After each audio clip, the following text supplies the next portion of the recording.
Well, Rise and Grind DMV, happy Saturday. We are waking up to overcast skies across the area, but overall, we are tracking a warm up. So keep it here. We'll have a full breakdown of that forecast up next. This morning on DC News Now, 2 people dead after a shooting in Prince George's County. The latest on the police investigation. Plus, President Trump signing an executive order targeting the district. The changes he wants DC to make and reactions from locals. And the cherry blossoms have reached peak bloom, the best places you can go to see them. You're watching the station covering all of the DMV. This is DC News Now. Good morning, everyone. Thank you so much for joining us on DC News Now. Your time, 8 a.m. I'm Haley Milan. Let's take a live look outside. Sun is up. It's a little gray out there, but we do expect to have a nice temperate day.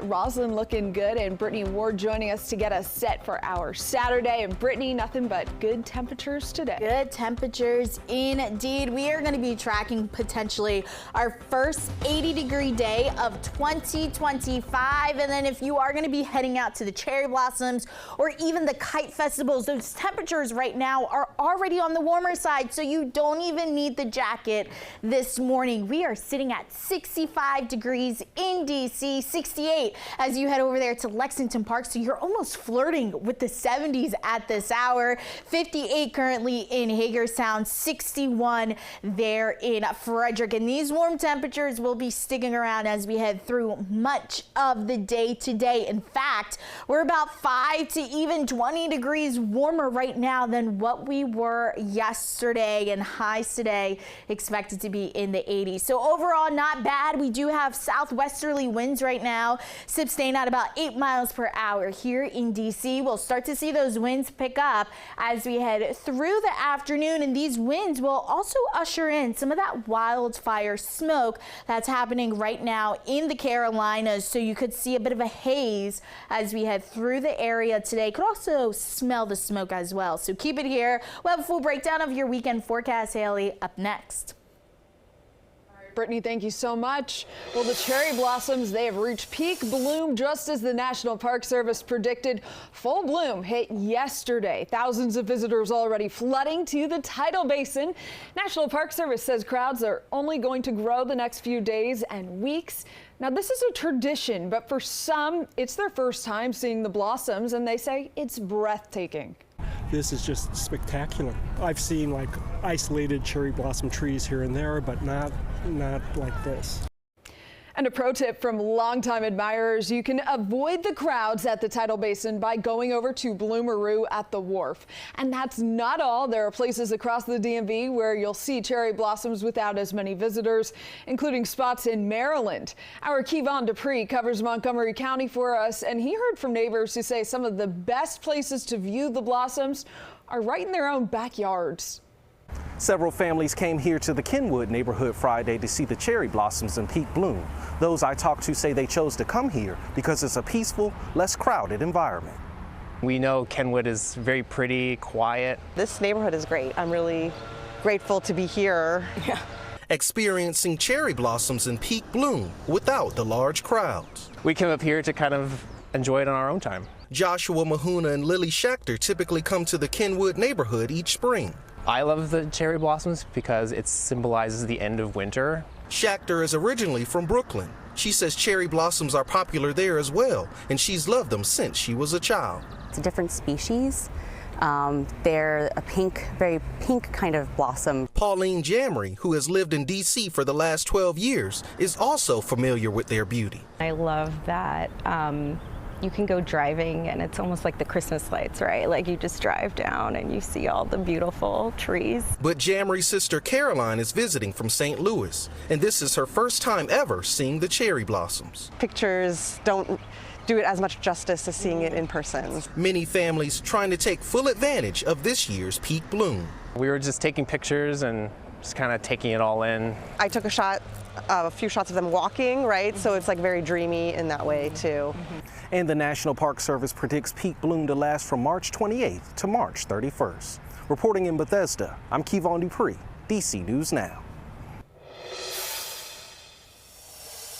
And developing now, 2 men are dead and another is hurt after a shooting in Prince George's County. This happening last night around 10 p.m. on Silver Hill Road in Suitland.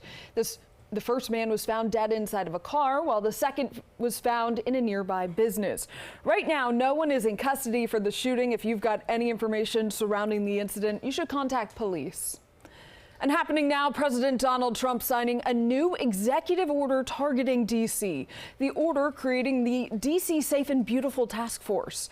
The task force will focus on removing all homeless encampments and graffiti on federal property, enforcing federal immigration law, ending fare evasion on Metro, and deploying a more robust law enforcement presence, including at unpermitted demonstrations. Now the news, it's concerning to some advocates in D.C. The executive order is an example of the reframing of tough on crime policies to try to look tough on crime or tough on people, but not actually do anything to address the root causes of crime and violence in our city. The force will be comprised of members from 9 federal agencies. It doesn't include any local elected officials, though. Congresswoman Eleanor Holmes Norton calls it insulting to the people of D.C. And staying in the district, President Trump is calling on the House of Representatives to approve a measure that would restore funding for D.C.'s budget.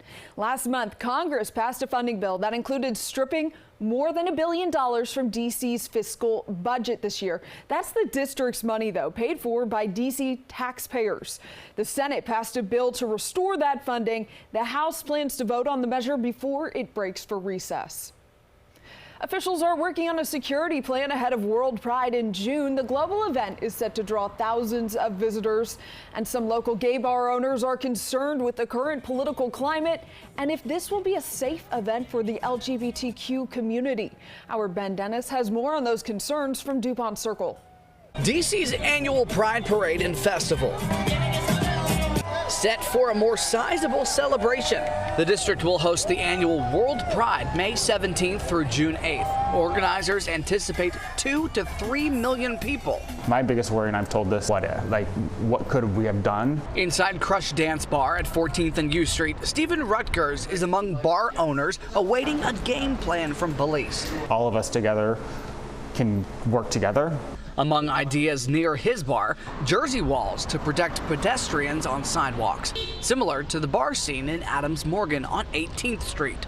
Just in the current political environment, there's going to be people out that aren't going to agree with what's going on during Gay Pride. So that's always going to be an issue when we have a line outside. I mean, how do we protect our customers that are waiting? Security specifics remain unknown, and planning comes after the police union claimed in January staffing was at its lowest level in 50 years. DC Police tells us, quote, "We assure that we will brief the media on the robust security plan for this event as we get closer to it." Maybe our MPD can talk to Virginia and Maryland and allow us to maybe let their officers be ambassadors in DC and let the bars hire their officers for the day. Dave Peruza is among several gay bar owners who recently met with police. A discussion he and Rutgers said shared safety concerns. I feel like the communication's great right now. Okay. Now we just need to figure out a solution to the problem. The mayor's office of LGBTQ affairs says, quote, DC has extensive experience providing world-class security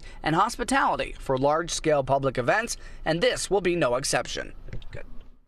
Ben Dennis, thank you for that reporting. World Pride organizers say they're working with law enforcement to ensure public safety. And happening today, Bloomaroo at the Wharf. This spring festival is to commemorate peak bloom of the cherry blossoms. It includes live music, craft events, and cherry blossom themed food and drinks. The night will end off with a fireworks show. It all kicks off at 4 p.m.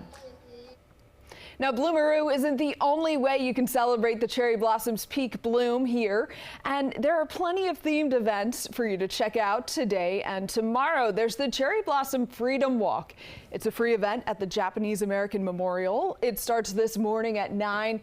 You can enjoy some Japanese drums, some Sakura Taiko Fest.